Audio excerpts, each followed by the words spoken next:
It was early December. I was at home this night, spending my day off inside by the fireplace. It was way too cold and snowy out for my liking. I did a bunch of things around the house that needed to get done, but otherwise it was a relaxing day. I had the news running in the background, listening to how high winds and possible blizzards were to be expected, starting night by 5. I was already starting to notice it getting worse outside. I sat on the couch and turned on a different channel around 7, though. I could hear wind slamming against the house, and it really did sound like there was a blizzard. I got up and went to the window facing the backyard to see how it looked outside. At first, all I saw was snow rushing to the ground with almost no visibility, but then I saw something else, a figure walking through my backyard. My backyard was pretty big and didn't have a fence, so it wouldn't have been that unexpected if it weren't for the blizzard going on outside. Whoever was out there was just walking at a regular pace going toward the end of my yard before the snow and darkness took over any sight I had of them. I stayed by the window for a minute trying to catch one more look and figure out what they were doing, but I didn't see anything. I was honestly scared for them, but also couldn't see why they'd be out there at all. The end of my yard that they were walking to led to a road, but it wouldn't get them anywhere for miles, which was not doable on foot. I went back to the TV, but I still couldn't help thinking about it.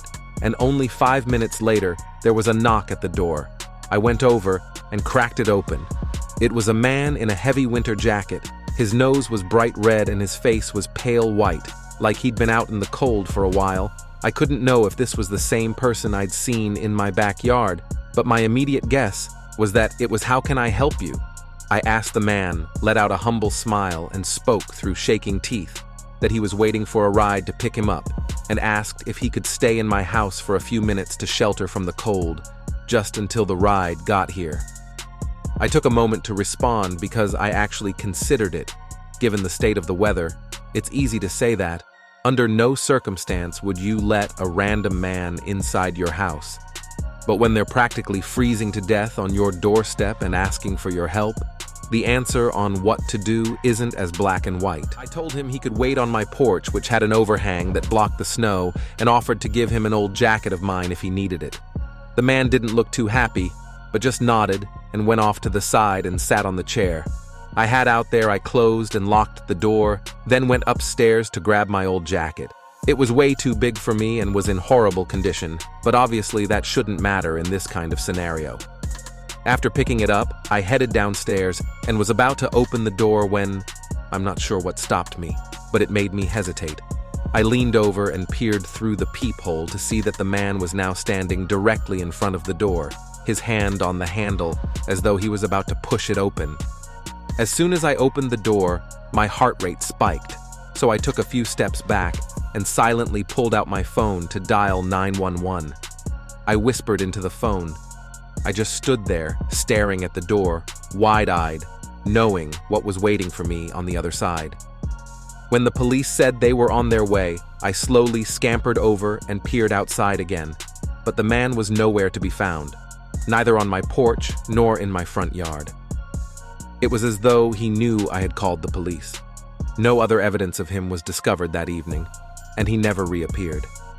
I'm not sure what he would have done if I had opened the door, but hopefully he never does.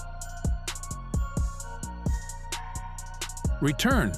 I was visiting my family for the holidays last year. They live 15 hours away, and I usually try to tough it out in one long drive.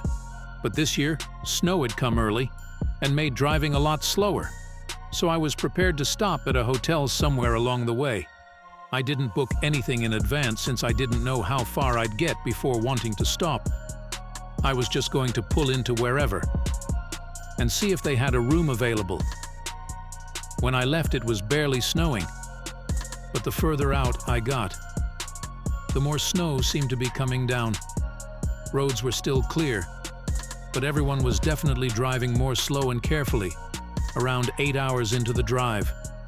I still hadn't made it halfway there. I was getting frustrated, as it was already 9:00 p.m., and it was just taking so long. I should have been over halfway there at this point. But now I felt like I had to keep going, so that my drive tomorrow wouldn't be even longer. The snow had let up a little bit, but it still had accumulated on the road because there were no plow trucks. I drove as long as I could, making it to 12 a.m. Before deciding I'd had enough and needed to sleep, I took the next exit and pulled into a small motel parking lot. It was a long one-story building with about 10 rooms. As you might expect, it wasn't the nicest-looking place. The exterior looked really old, and even the lights on the sign were dim and half burned out. I parked in a random spot near the rooms and exited by walking up to the main entrance area.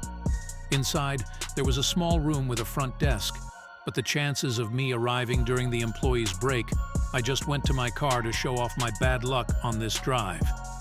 When I looked around the parking lot this time, I noticed something I hadn't noticed before. It was completely empty. I stood there in the cold for a minute, but I couldn't find a single car, and it didn't appear like any cars had even been in the parking lot tonight. When I woke up a few hours later, the snow had started to fall again, and the wind was causing my car to sway. I sat up and looked toward the front entrance of the motel, but immediately made eye contact with a man peeping in through my window. I jolted back as he stepped away and yelled something toward the parking lot. I waited, seeing no cars and nobody at the desk had me second-guessing whether the sign was actually for someone taking a break. As I turned to look behind him, I noticed a truck with another man getting out of the driver's side and approaching the vehicle next to me. He then tried all the door handles on my car before I snapped out of it and tried to back out before the wheels spun under me. At this point, the men were moving more quickly, with one of them yelling at the other to come over to his side and break the back window. I tried everything to get through the thick patch of snow, but the sudden shattering of the back window only made it harder. One of the men was reaching in for the door handle, and just as he was about to open the door and put half of his body through the window, I finally got traction and spun the car around,